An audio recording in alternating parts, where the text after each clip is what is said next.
karena Allah adalah kasih, Tuhan adalah kasih, dia tidak menyangkal natur kasihnya. Makanya dia menciptakan, kita nggak usah ngomong malaikat atau manusia dulu deh. Dia menciptakan ciptaan yang bisa memilih meresponi kasihnya atau tidak meresponi kasihnya. Lu setuju nggak sampai situ dulu? Sampai situ masih setuju, masih oke. Allah memilih menciptakan ciptaan yang bisa merespon kasihnya. Pernyataan yang aneh dari Andre Tunggal ini yang benar-benar error otaknya. Dia menjawab predestinasi dengan ayat Efesus 2 ayat 10 sebelumnya di video ini juga, tapi kutipan sebelumnya kita lihat videonya. Nah jadi gini, ajaran predestinasi itu sesimpel adalah Tuhan telah memilih seseorang untuk diselamatkan sebelum dunia dijadikan, which is berarti sejak awal sudah ditentukan untuk diselamatkan. Itu by role atau itu pada artikulasi yang paling mudah dipahami, dan itu menjadi statement dari predestinasi. Tapi Tuhan gak bilang kalau dia memilih orang yang gak diselamatkan dong. Nah, dasarnya apa? Dasarnya adalah misalnya dari Efesus pasal 2 ayat yang ke-10 ya.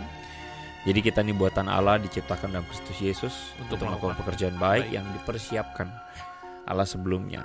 Tetapi justru di Efesus 2 ayat 10 ini bertolak belakang dengan pernyataannya sekarang bahwa Allah memilih ciptaan yang bisa merespon kasihnya. Jawaban ini dijawab untuk menjawab pertanyaan tentang predestinasi. Kita ulang pernyataannya, bagaimana ia mengatakan Allah memilih ciptaan yang bisa merespon kasihnya. Dia menciptakan ciptaan yang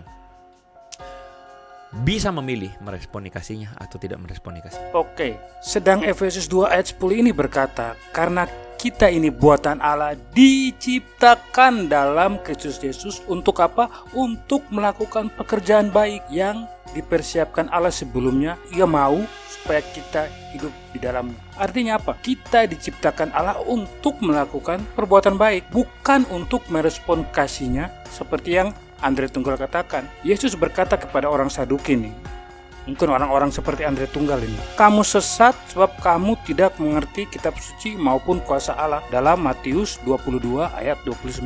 Kita baca ayatnya ya. Yesus menjawab mereka, kamu sesat sebab kamu tidak mengerti kitab suci maupun kuasa Allah. Sama seperti Andre Tunggal ini yang sesat sebab ia tidak paham kitab suci dan kuasa Allah. Kita lanjut videonya. Tuhan menciptakan manusia yang bisa meresponi kasihnya dia atau tidak meresponi kasihnya. Bisa meresponi kasihnya dia. Iya kan? Nah, manusia yang berdosa itu adalah manusia yang tidak meresponi, tidak mau meresponi kasih Tuhan.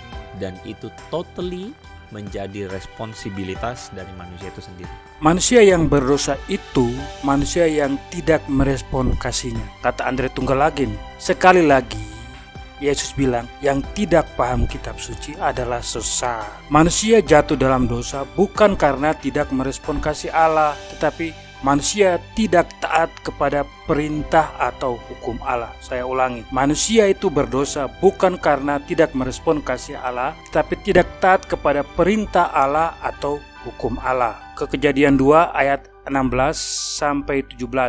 Semua pohon dalam taman ini boleh kau makan buahnya dengan bebas, tetapi pohon pengetahuan tentang yang baik dan yang jahat itu jangan kau makan buahnya, sebab pada hari engkau memakannya pastilah engkau mati. Ini perintah Allah atau hukum Allah kepada manusia yang dilanggar. Manusia diminta taat, tetapi manusia melanggar perintah Allah sehingga jatuh dalam dosa. Sebab dosa adalah pelanggaran hukum Allah. Dalam 1 Yohanes 3 ayat 4 bunyinya demikian, setiap orang yang berbuat dosa melanggar juga hukum Allah. Sebab dosa adalah pelanggaran hukum Allah. Sebab dosa ialah pelanggaran hukum Allah, bukan tidak merespon kasihnya. Jadi dosa adalah pelanggaran perintah atau hukum Allah, bukan dosa adalah tidak merespon kasih Allah seperti kata Andre Tunggal. Ini adalah contoh pengajaran sesat yang tidak berdasarkan kitab suci dan tidak paham kitab suci. Kata Yesus Kristus adalah orang-orang seperti adalah sesat. Bagaimana tanggapan Anda? Silakan beri tanggapan Anda di kolom komentar. Juga silakan berikan like-nya buat video ini. Kalau Anda tidak sesat, silakan subscribe channel ini. Sebab channel ini bukan untuk orang-orang sesat seperti Andre Tunggal. Demikian, terima kasih. Tuhan Yesus memberkati.